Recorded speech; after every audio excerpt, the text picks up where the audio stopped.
Okay, Sowore reacted to Nnamdi Kanu's case in court today after the whole sentence to life imprisonment. Sowore said a lot of things on this video, and he's really making sense. He mentioned it that these people will use your people whenever they want to get you or whenever they want to do something. They will use your people to come for you. But when it comes to sharing of money, that is sharing of the stolen money wey they don dey steal for the government, dem no dey say this person na Igbo, this person na Yoruba, this person na Hausa, dem dey share am. But when it comes to when they want to get you or when they want to do something to you, they will now use your people. So I will play this video so that you people will watch it and see what Sowore said on Nnamdi Kanu's case.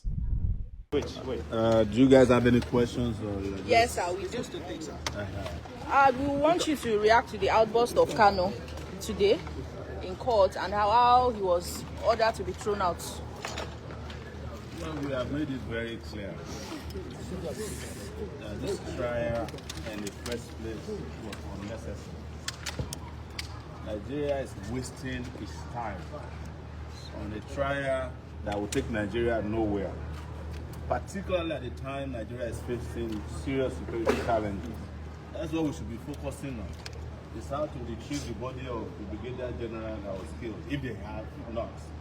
It is how to save the 35 Muslim girls that were abducted from a high school, 25 of them. It's how to save 35 Christians who were attacked and abducted live.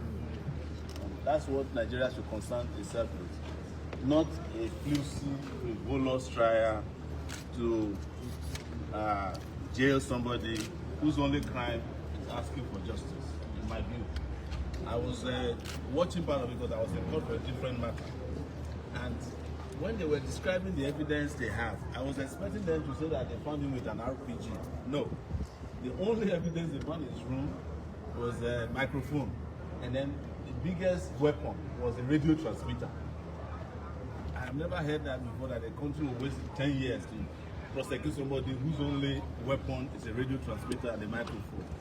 They also found underwear. The rest is hearsay, including, they presented, by the way, an interview from Sowore reporters. Should anybody be jailed for being interviewed by Sowore reporters? He kept mentioning it, interview Sowore reporters, interview Sowore reporters. So if someone did an interview with CNN now, does that mean the person should be jailed? And I'm aware that they are still reading the judgment. Laboriously, you could tell that the judge is struggling.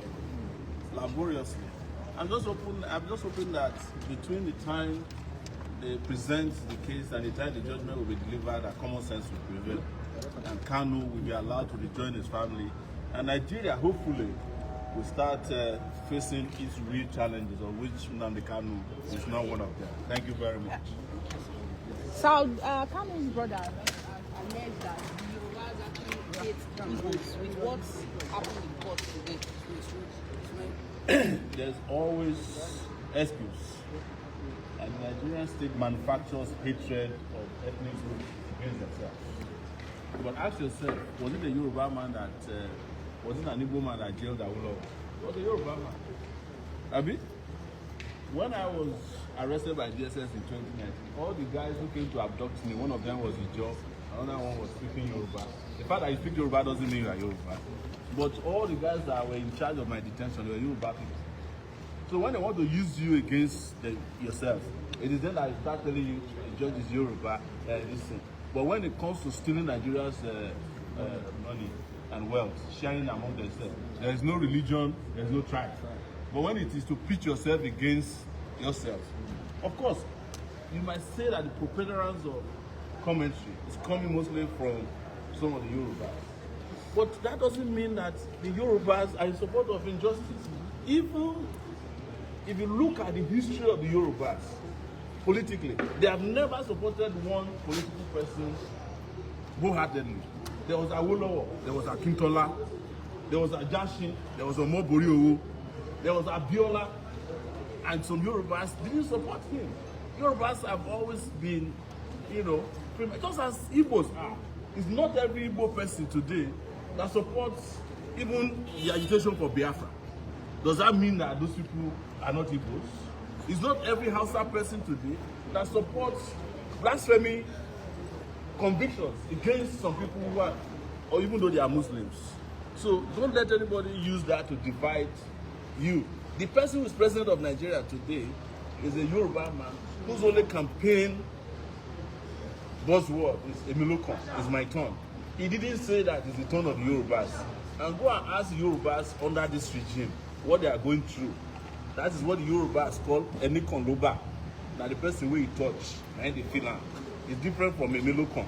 So you cannot be blaming, because before you know it, now Yorubas will start killing Igbos. Igbos will be killing Yorubas again, based on the misconception that the innocent, hungry Yoruba person is somehow or somewhat complicit in the nonsense that is happening against an Igbo man who is fighting for justice. Let's be careful about that, not to create that ethnic division any further. That's how they got us here. Sir, do you foresee a breakdown of law and order, especially in the southeast, after this judgment? There's a breakdown of law and order in Nigeria already. Any country where a brigadier general can be abducted and killed, even when he fought himself cannot be rescued, there's a breakdown of law and order. You see, there are two places to find order in the world. I mean, beyond. They said there's order in heaven and there's order in hell. The difference is that the first order and the first law in heaven is order. The last law in hell is order. Nigeria has become hell when the last law is order.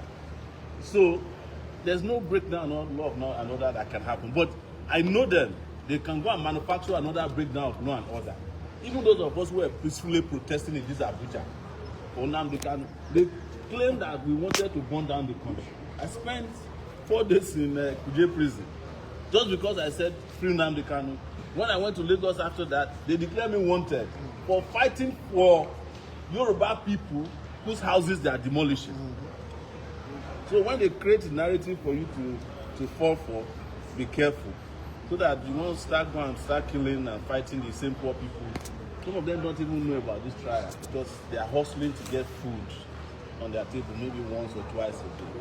So that is why I keep saying that the country needs a revolution. I don't have any doubt about it. Thank you. Thank you, sir.